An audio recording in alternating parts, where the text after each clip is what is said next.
iniciar. Vamos lá então? Hoje, meus amados irmãos, nós iremos falar sobre as epístolas, estas que foram nos deixadas para edificação.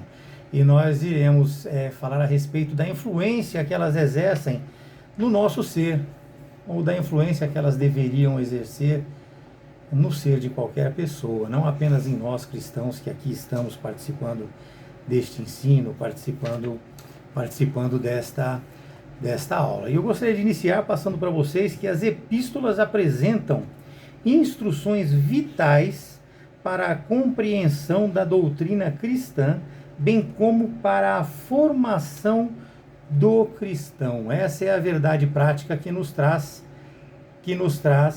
a revista. Tá ok?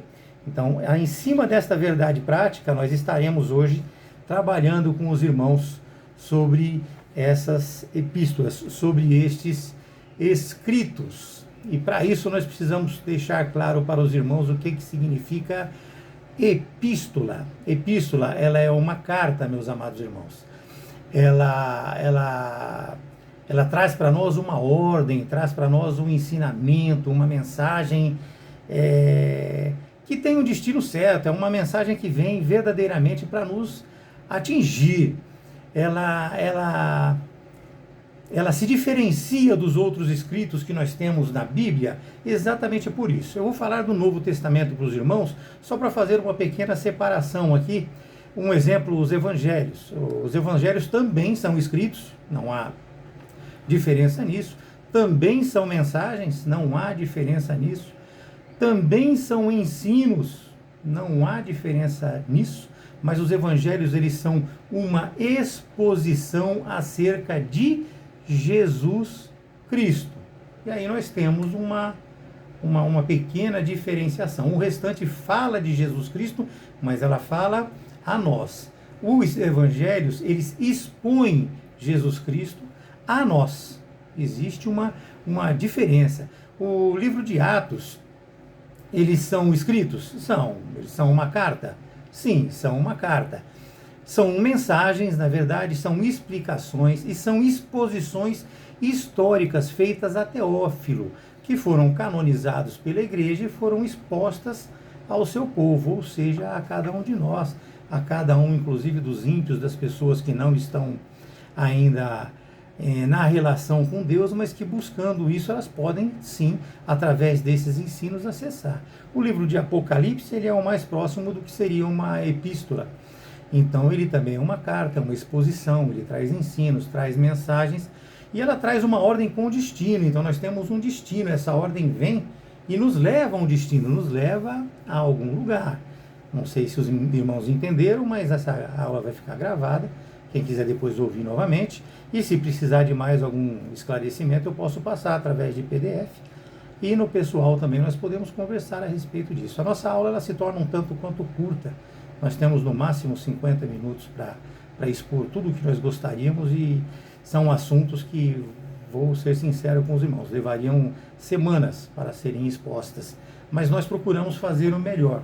É por isso que às vezes nós gaguejamos, nós trememos, a estrutura mexe, é justamente por isso. Bom, voltando ao assunto, as epístolas, amados irmãos, elas são 13 epístolas de Paulo, como nós já aprendemos nas aulas anteriores. Existe também a epístola aos Hebreus, que ela também é entendida como sendo de Paulo, mas ela não tem uma documentação que comprove verdadeiramente que ela é de Paulo. Não existe verdadeiramente o autor biográfico dela.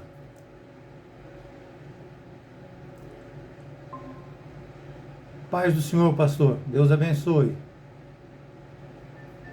Amém, Pai Senhor. Deus abençoe a todos vocês. Nós já iniciamos. O senhor quer falar alguma coisa? Eu quero ouvir. Tá muito bem, então, pastor. Vamos lá, então. Vamos continuar, dar continuidade à nossa aula. Vamos, então, como eu falava para os irmãos, a epístola de Hebreus, ela também é entendida como Paulo, mas ela não tem uma autoria verdadeiramente declarada nela. E nós temos também as epístolas gerais. Nós temos a de Tiago, Pedro, 1 Pedro, 2 Pedro, 1 João, 2 João, 3 João, né? 1º, 2º e 3º João, e de Judas. E estas, juntadas com mais os 4 evangelhos, o livro de Apocalipse e o de Atos dos Apóstolos, eles formam o quê? Eles formam esses 27 livros que são o Novo Testamento. Mas para darmos início depois desses esclarecimentos da nossa aula, nós vamos à leitura que nos é programada pela revista das Assembleias de Deus. Não precisam pegar, eu trago a leitura para os irmãos, e essa leitura ela se dá em 1 Coríntios, capítulo 1, a partir do versículo 1. E ela nos diz assim: Paulo, chamado apóstolo de Jesus Cristo, pela vontade de Deus, e o irmão Sóstenes, a igreja de Deus que está em Corinto. Vocês vejam que ele normalmente se refere à igreja de Deus que está em Corinto. E ele se refere também, na maioria delas, aos santificados. E eu gostaria que vocês gravassem essa palavra, santificados, porque nós estaremos hoje mostrando algumas funções das epístolas. E a santificação faz parte dela. Então ele escreve aos santificados em Cristo Jesus, chamados santos, com todos os que em todo o lugar invocam, veja bem, então são tementes, invocam o nome do nosso Senhor Jesus Cristo, Senhor deles e nosso Senhor. A graça e a paz da parte de Deus, nosso Pai, e do nosso Senhor Jesus Cristo, seja com todos. O texto de 1 Pedro, também sugerido, nos diz assim: Pedro, apóstolo de Jesus Cristo, aos estrangeiros, dispersos no ponto, Galácia, Capadócia, Ásia e Bitínia. E vejam o que prossegue depois. Eleitos segundo a presciência de Deus, Pai, em santificação, olha a palavra novamente, em santificação do Espírito, para, outra palavra muito importante que nós devemos entender aqui, meus amados, obediência, para a obediência e aspersão do sangue de Jesus Cristo, graça e paz vos sejam multiplicados. 2 João, capítulo 1, o ancião, aqui ele se refere da seguinte maneira: a senhora eleita e a seus filhos, aos quais amo na verdade, e não somente eu, mas também todos os que têm conhecido a verdade, por amor da verdade que está em nós. Então toda a verdade tem que estar dentro do nosso coração e para sempre estará conosco, e a verdade é Cristo Jesus, meus amados. A graça, a misericórdia, a paz da parte de Deus Pai e da do Senhor Jesus Cristo, o Filho do Pai, seja convosco na verdade e amor. Amém? Essas são as leituras sugeridas para que nós pudéssemos fazer um entendimento a respeito das epístolas que nos são apresentadas através da revista da escola da Assembleia de Deus, que nós estamos usando agora na Escola Bíblica Teológica. Nós estamos no penúltimo livro deste trimestre. E nós não poderíamos, amados irmãos, de maneira nenhuma iniciar estes comentários que nós teremos aqui hoje sem deixar claro para os irmãos o texto que nós já aprendemos em aulas anteriores de 2 Timóteo, capítulo 3, no versículo 16 e 17, que ele nos fala que toda a Escritura ela é inspirada por Deus, como nós já estudamos anteriormente, já falei isso para os irmãos, e que ela é útil para o ensino, repreensão, correção e instrução na justiça, para que nós possamos, como homens e mulheres que nós somos de Deus, nos tornarmos cada dia mais aptos e plenamente preparados para toda boa obra. Então nós não podemos entender que as epístolas fazem isso conosco, mas todo o contexto bíblico, toda a Bíblia nos apresenta isso como ensinamento, como missão, como o que nós temos verdadeiramente que cumprir. Mas hoje nós estaremos aqui falando sobre as epístolas aos amados irmãos. Ao lermos, amados, as epístolas, nós não podemos entender somente as paulinas como importantes, como muitas pessoas aí acham. Paulo escreveu, Paulo disse, Paulo falou. Não, nós temos todas as epístolas gerais, o texto de Hebreu, como nós já comentamos no início da nossa aula. Inclusive o Apocalipse, como eu já informei para os irmãos, pode ser considerado também como se fosse uma epístola. Por quê? Porque ele vem como uma carta, como um ensino, como um esclarecimento. Então ela vem também desta forma. E nós precisamos entender, meus amados, que todos esses ensinos, eles vêm a cada um de nós com a função de nos instruir doutrinariamente, ou seja, nos preparar para que nós possamos formar e sermos essa igreja. E ela vem também para nos preparar para esse verdadeiro encontro com o Senhor. Se nós não tivermos um verdadeiro encontro com Deus, um verdadeiro encontro com o Senhor, nós nunca conseguiremos aceitar, entender e participar e viver as doutrinas que nos são apresentadas. Ao lê-las, meus amados, nós devemos estar muito atentos, pois a nossa relação com o Senhor, ela depende totalmente deste entendimento. E como nós falamos já em outras aulas e falamos aos irmãos continuamente, o texto fora do contexto, ele vai gerar pretexto, ele vai trazer engano para a pessoa, porque os seus ensinos eles nos levam ao aperfeiçoamento da fé e o necessário amadurecimento do caráter cristão dentro de nós, que nós devemos adquirir através desta relação. E por isso nós temos que prestar muita atenção mesmo com relação a isso. Vou trazer um exemplo para os irmãos. Quando a Bíblia diz que sem fé ninguém verá a Deus, nós devemos sim entender que a fé em Cristo ela é suficiente para nos salvar. Nós não podemos ter dúvida, nós temos que entender que sem fé verdadeiramente ninguém verá a Deus. Mas nós precisamos aprender também, e isso nós aprendemos através de toda a Bíblia Sagrada, que a fé ela não anda sozinha. A fé, ela não caminha sozinha. Quando você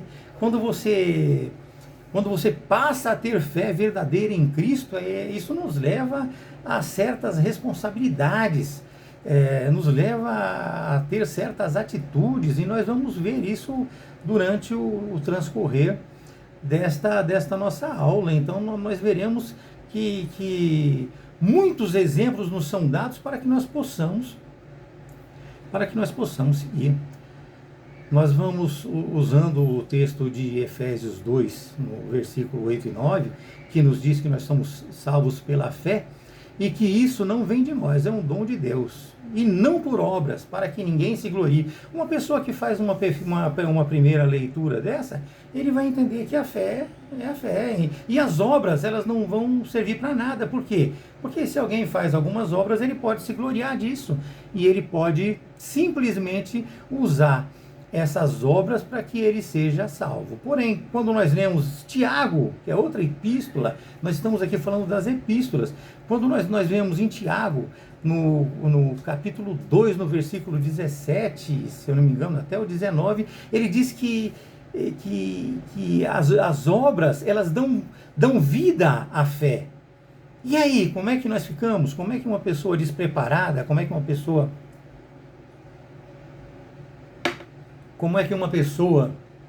ela vai entender isso se ela não tiver verdadeiramente um contexto bíblico, se ela não tiver um pastor que oriente, se ela não tiver uma escola bíblica dominical para orientar, para que ela possa entender tudo isso? O que ela vai pensar? Ela vai, poxa, afinal de contas, as obras dão vida à fé, mas só precisa ter fé.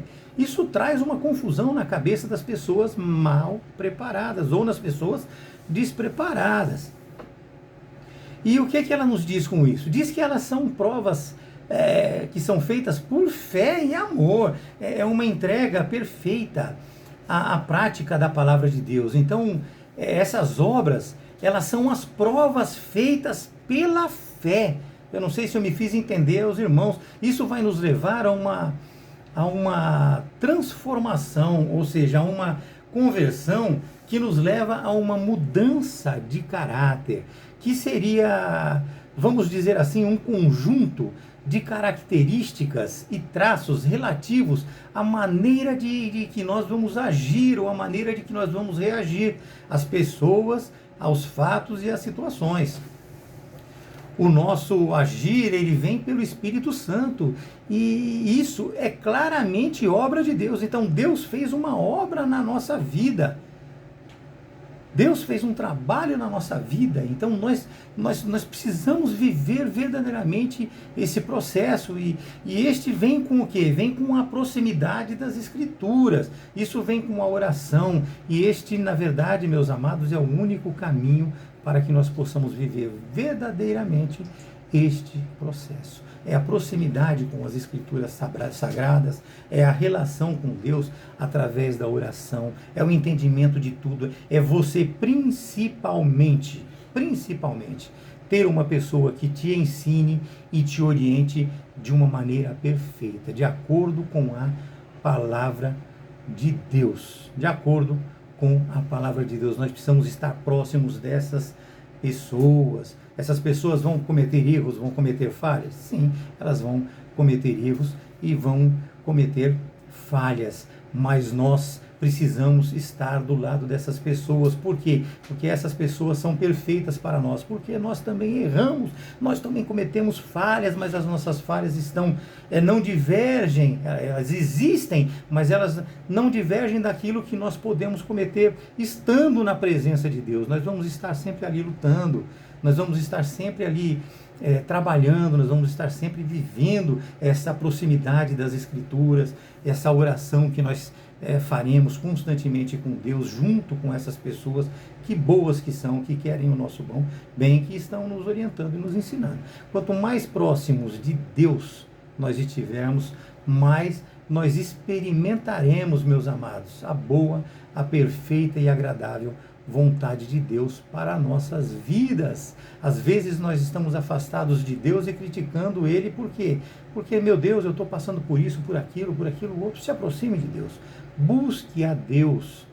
Tente colocar dentro de você todo o amor que Deus te oferece. Você vai ver a paz que vai estar convivendo com você e trazendo e mostrando para você o que é verdadeiramente se relacionar com Deus. E entendendo desta maneira, meus amados, nós descobrimos assim o contexto do texto de Efésios 2, de 8 e 9. Nós podemos assim entender isso. A nossa fé em Cristo, a fé que nós temos em Cristo, meus amados, ela deve nos levar a praticar o bem, ela deve nos levar a amar, nos levar a ajudar as pessoas e a viver sobre o caráter e orientação da palavra de Deus, sobre o caráter e orientação da palavra de Deus, conforme, meus amados, o feito por Cristo como homem que aqui esteve e nos deixou o exemplo a se seguir, não é verdade? Nós temos o exemplo, nós vimos o que ele fez, nós temos que praticar. Nós precisamos entender, meus amados, que não há como você se forçar a ter fé. Isso é uma coisa importantíssima para o ser humano. Não tem como você se forçar a ter fé. A fé ela não vem pela força. Ou você tem fé ou você não tem fé. Não tem como você impor a fé para você, ou você disfarçar, mostrar que está aí. Não tem. Ou você tem ou você não tem.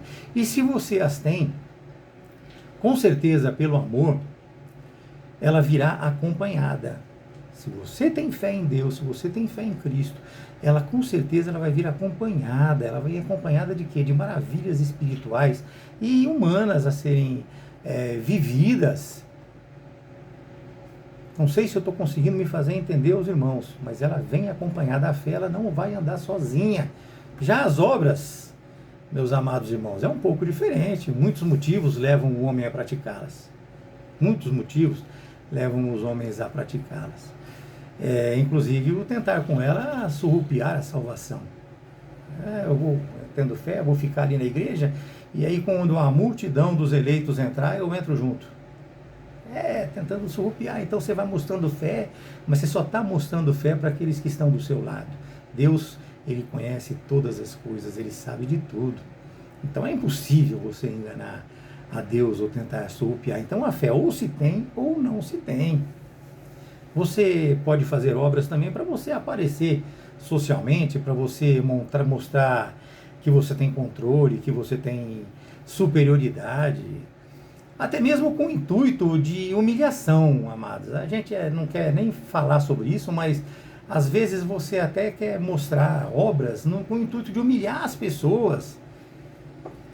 Isso aí pode ser feito, mas a obra que vem através da fé, ela vem acompanhando a fé, e ela não vem apresentando você às pessoas, ela acompanha a sua fé. Não se engana a Deus, não há como enganar a Deus. E assim, meus amados, entendendo, nós acabamos descobrindo que as obras, elas são práticas dos ensinos que vêm com Jesus, ou seja, o reflexo da fé são as obras. Eu acredito que eu estou me fazendo entender. O reflexo da fé são as obras que nós praticamos. Toda a boa vontade que você tem, toda aquela ajuda que você oferece, tudo aquilo que você expõe e leva às pessoas, são reflexos da fé que você tem, e não daquilo que você quer. Não daquilo como você quer. Você está sendo usado como Cristo, você está tentando buscar o caráter de Cristo, conforme tudo ocorreu na vida de Cristo, pode ocorrer na nossa vida. Eu digo em questão de obras, em questão de fé. Foi a demonstração maior que Ele nos deu, demonstração de fé, e as obras que Ele fez. Então, da mesma maneira como aconteceu na vida dele, isso deve, não estou falando que pode, meus amados, isto deve acontecer na nossa vida também. A vida do salvo, ela é pela fé em Cristo. Sem isso, nós estamos mortos. Nós precisamos, então, viver esta fé em sua plenitude. E se nós vamos viver a fé de Cristo na sua plenitude, as obras acompanham. As obras nos acompanham. E como eu vou mostrar isso para os irmãos? Eu vou trazer para os irmãos o que foi exposto na revista da Escola Bíblica. Eu fiz uma boa leitura. E poderia se acrescentar muita coisa. Como eu falei no início da aula, isso poderia levar até semanas. Poderia ser um assunto para o pastor Gilson fazer como ele fez nas aulas que ele deu sobre Apocalipse. Foram 2, 3 meses, é muito extensa, e vou dizer para os irmãos, é maravilhoso, vocês não imaginam como o meu coração ficou preenchido durante essa semana que eu estudei sobre isso, tanto que normalmente eu acrescento algumas coisas nessas aulas, e esse assunto de hoje, muito pouca coisa eu adicionei, muito pouca coisa eu busquei fora para acrescentar, porque realmente falou muito fortemente ao meu coração, e eu espero falar também, que fale também dessa mesma maneira ao coração de cada um de vocês. Lá em Romanos, meus amados, nós somos instruídos que o justo viverá pela fé. E em Gálatas, nós aprendemos que ninguém é justificado pelas obras. Então vocês vejam, está entrando aqui notícias aqui, eu tenho que ir apagando. Então vocês vejam, meus amados, que uma leitura rasa da Bíblia vai nos trazer problemas. Nós precisamos ler com muita atenção. Todos, cristãos ou não, podem praticar qualquer coisa, por qualquer motivo, que não a fé em Cristo. Qualquer pessoa pode praticar qualquer coisa, por qualquer motivo, que não a fé em Cristo. Agora, somente aquele que verdadeiramente se entrega à fé de Cristo, ele pratica as coisas ensinadas por Cristo, praticadas por Cristo. Então nós não vamos fazer nada errado como qualquer outra pessoa do mundo, porque ele não está agindo segundo a fé, segundo as Escrituras Sagradas. Então nós vemos também, meus amados, que a nossa fé, ela tem que ser exposta para as pessoas, nós temos que demonstrar a elas essa nossa fé, esse nosso entendimento. Nós devemos buscar apresentar a eles todo esse conhecimento sobre Deus, tentar passar tudo que nós pudermos para que eles possam ser salvos, resgatados como nós fomos. Nós vemos que lá em 1 Coríntios nós vemos que Cristo ele morreu pelos nossos pecados e que ele ressuscitou no terceiro dia. Lá em 2 Coríntios já deixa claro que Cristo ele veio e fez isso levando todos os nossos pecados naquela cruz, e com isso ele nos reconciliou com Deus, meus amados irmãos. Nós estamos reconciliados, o véu foi rasgado de cima a baixo. Nós não precisamos mais de um sacerdote entrar para falar com Deus em nosso nome. Nós hoje temos acesso a Deus. Nós temos, é lógico, o nosso pastor, nós temos Jesus Cristo, o intercessor, nós temos o nosso pastor com quem nós devemos falar, ele intercede por nós, mas nós temos o livre acesso. Nós podemos também apelar para a oração. Senhor meu Deus, me ajuda, me socorre. Em Efésios 1, mas no capítulo 22, nós vemos que Cristo ele é a cabeça da igreja, sabendo, entendendo que a igreja somos nós, entendendo também, meus amados, que eu e você, nós somos o corpo de Cristo, ou seja, nós fazemos parte desse corpo. Então nós temos que viver a verdade de Cristo, porque nós estamos com Ele dentro de nós, através do Espírito Santo. Em Filipenses, nós vemos que o viver verdadeiramente é Cristo. Ele é o segredo de toda a alegria que nós podemos ter em nosso coração. Ele é o modelo para a vida daquele que é salvo. E eu repito, ele é um modelo para a vida daquele que é salvo. Falo novamente para os irmãos, porque nós temos que ter ele como modelo.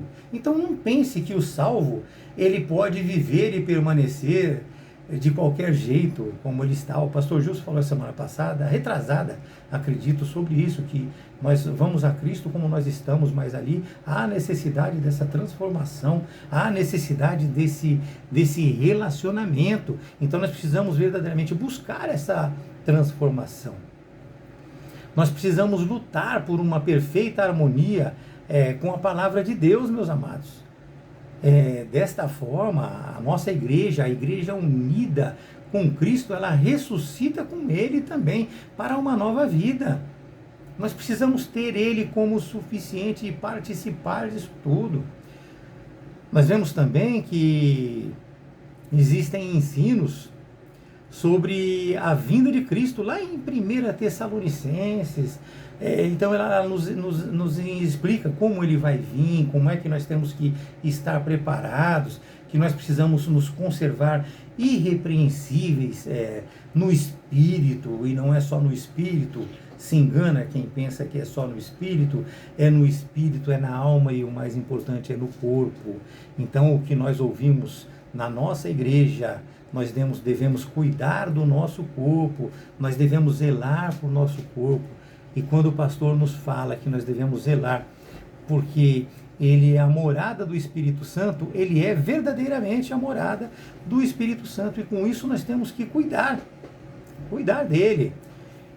Nós aprendemos lá em 2 Tessalonicenses que após o arrebatamento, o dia do Senhor ele vai se iniciar com a manifestação do anticristo. Nós seremos arrebatados se nós aqui estivermos vivos, mas nós devemos vigiar continuamente, meus amados. Nós devemos orar para que o Evangelho tenha um livre curso no mundo e entre as pessoas. Nós precisamos dar acesso ao Evangelho, nós precisamos pregar, cumprir o ídolo do Senhor, nós precisamos dar Bíblia de presente, livros de instrução de presente, escritos por nós, coisas desse tipo. Nós devemos espalhar o Evangelho com coerência, com equilíbrio, com respeito, falando sempre as verdades. Nós devemos vigiar de uma forma absurda. Para quê? Para que nós não vivamos de uma maneira desordenada. Nós precisamos estar preparados para esta vinda do Senhor, porque se nós não estivermos preparados, nós aqui ficaremos. Haverá uma segunda oportunidade? Haverá, mas nós perderemos a chance de desde hoje, desde esse momento que nós aqui estamos, já estarmos vivendo esta relação com Cristo. Lá em 1 Timóteo, Paulo orienta sobre o combate às heresias. Nós vamos ver daqui para frente muitas epístolas falando sobre o combate às heresias. Mas é isso, ele já orienta que nós devemos buscar sempre a sã doutrina, nós temos que estar sempre embasados na palavra. Nós precisamos, amados irmãos, fazer como os bereanos. O pastor falou. Quando eu chegar na minha casa, eu vou ler, eu vou tentar entender aquele contexto. Se eu tiver dúvida, eu vou perguntar para ele de novo: pastor, mas aqui eu entendi isso, e por que o senhor falou aquilo? Vamos buscar verdadeiramente aprender. Nós não vamos ser colocados no céu pelo nosso pastor, nós não vamos ser colocados no céu pelo nosso presbítero, pelo nosso diácono, pelo nosso irmão. Nós vamos ser colocados no céu pela nossa fé, pelo nosso relacionamento com as escrituras sagradas, pelo nosso relacionamento verdadeiramente com Deus, com Cristo. Nós entendemos, meus amados, que o pastor, ele está ali para nos apresentar essa sã doutrina, e ele tem que estar preparado, e eu dou glórias a Deus por isso, que o nosso pastor, aliás, não falo só dele, eu falo da nossa cabeça ali na igreja, dos membros ali da igreja, todos de uma maneira geral, eu entendo como muito bem preparados. Então ele deve estar apto para ensinar, isso não tem como nós pensarmos diferente com relação ao nosso pastor. Ele tem que manejar bem a palavra de Deus. Não precisamos nem falar nada a respeito disso. Por quê, meus amados? Agora eu vou falar uma coisa que vocês vão... eu preciso arrumar a palavra certa para falar. Por causa da pregação de ontem, da pregação da semana passada, da pregação da quarta-feira retrasada, onde o nosso pastor está nos trazendo doutrinas, ele está nos ensinando, ele está com aquilo, meus amados irmãos, apresentando o tipo de ensino que ele apresentou nessas semanas para nós, e que ele normalmente nos apresenta. Ele está tentando nos levar aonde? Nos levar ao arrependimento, e nós não podemos continuar resistindo a isso. Nós precisamos verdadeiramente nos arrependermos e nos entregar. Aqueles que resistem são os ímpios, e é esses que nós, juntos com a nossa igreja, juntos com a igreja de Cristo, precisamos buscar resgatá-los. Em Tito, o pastor, ele deve se contrapor, ele nos fala que o pastor, ele deve se contrapor a tudo, a falsos ensinos, falando sempre o que convém à sã doutrina. E é isso que Tito nos alerta. Em Filemão é enfatizado o perdão. É difícil trazer para os irmãos, mas é assim, é enfatizado o perdão, que nós devemos receber o transgressor como um verdadeiro irmão. O perdão é isso, é você conseguir receber o transgressor como um verdadeiro irmão. É lógico que nós não estamos aqui lendo todo o contexto, mas eu estou deixando para os irmãos aqui o entendimento que nós temos que ter, dando uma prévia. Na verdade, nós precisamos ler todas as epístolas, na verdade, toda a Bíblia Sagrada, mas eu estou trazendo para os irmãos conforme nos foi apresentado pela revista. E Pedro, ele já aborda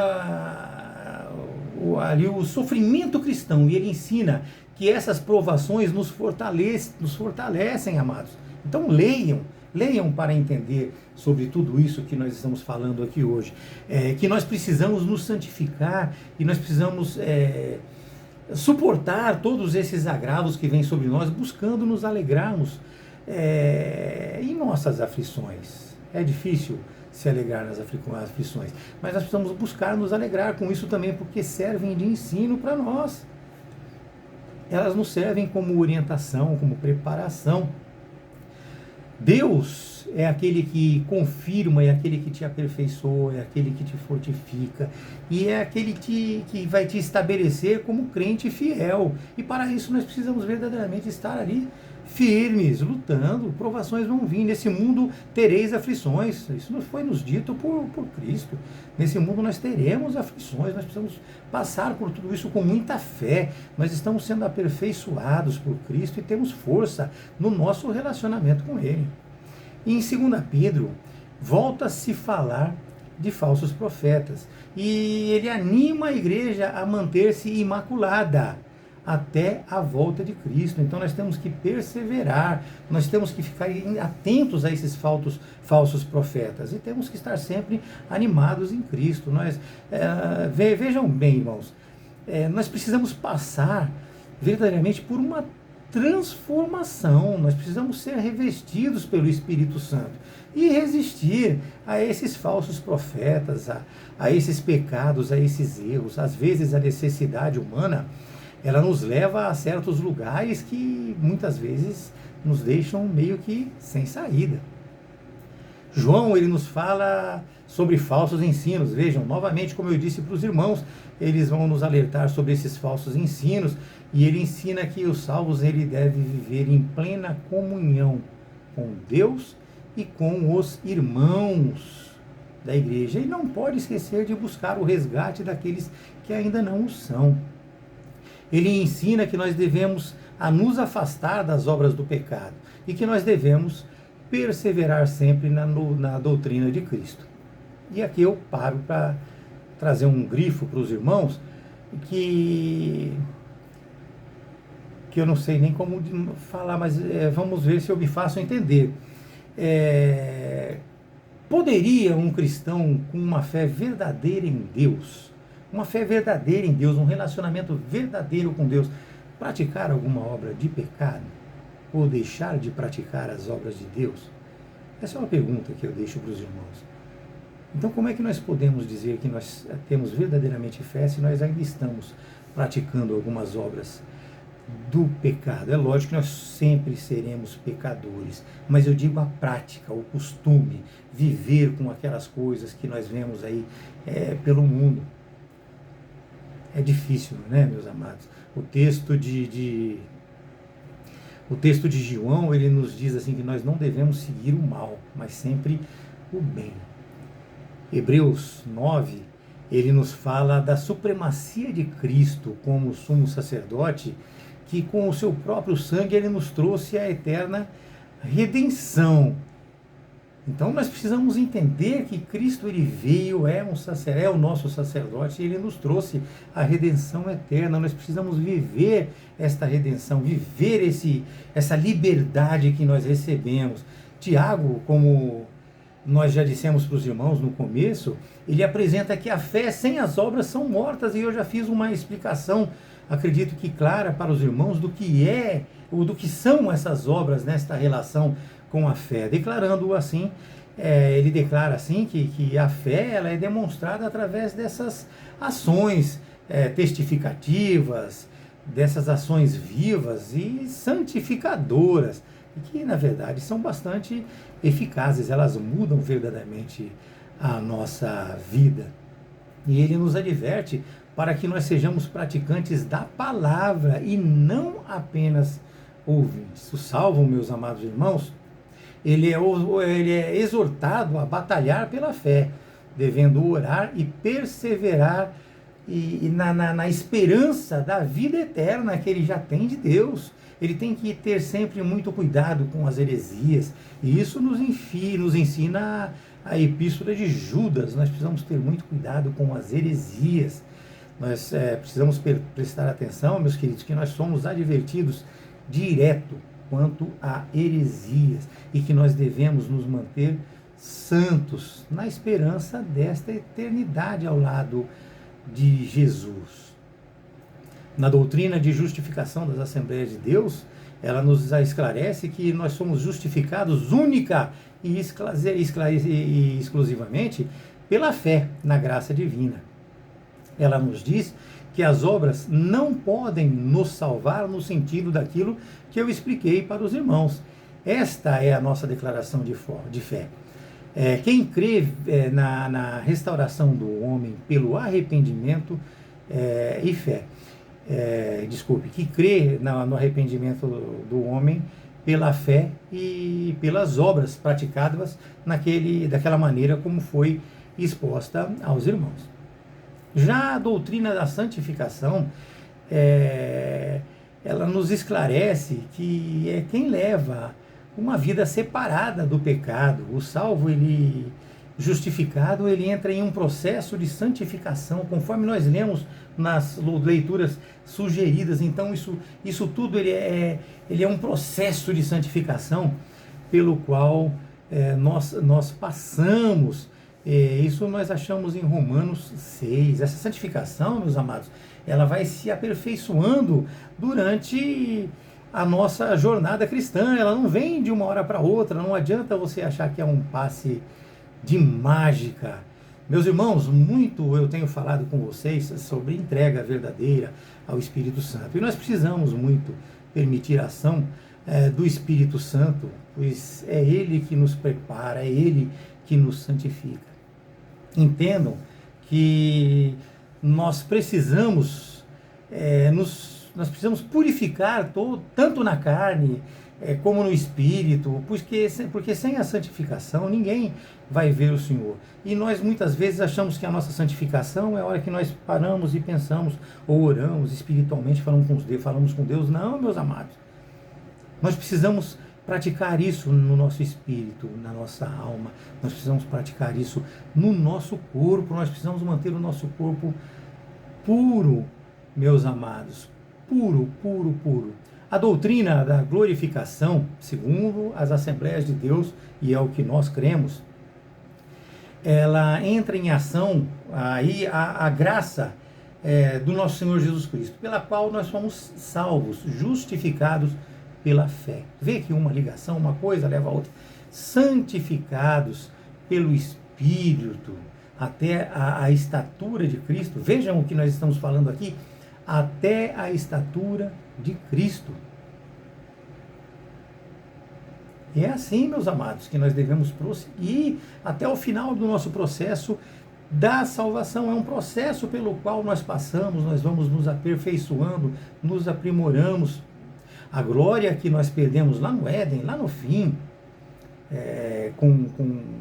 com Adão, ela já está restaurada a cada um de nós. 1 Coríntios 15, 45 nos deixa claro isso, pelo sacrifício de Cristo, nosso Senhor e Redentor. Ele nos tornou aptos à futura transformação do nosso corpo mortal em corpo glorioso na vinda do Senhor. Vocês entenderam que o nosso corpo não vai ficar aqui? O nosso corpo, ele nos acompanha, ele vai ser transformado e vai nos acompanhar. Ele vai ser purificado, mas essa purificação já vem com o nosso trabalho de purificação neste corpo que nós estamos vivendo, e aí nós nos tornaremos, assim, o corpo glorioso na vinda do Senhor. Nós precisamos, amados, entender de uma vez por todas que Cristo, ele é o único caminho. Ele nos deixou os nossos, não vou nem dizer como nossos, são nossos porque a nós pertence, mas ele deixou todos os seus escritos para nos preparar, e nos deixou também o seu Espírito Santo para tornar isto como uma chama acesa dentro do nosso coração, dentro do nosso ser. Então nós precisamos ler, entender, prestar bastante atenção na palavra de Deus. Permita-se conhecê-lo de verdade, leia e aprenda, busque um bom pastor para orientá-lo. Isso nós o temos. Que Deus abençoe a todos, e eu gostaria agora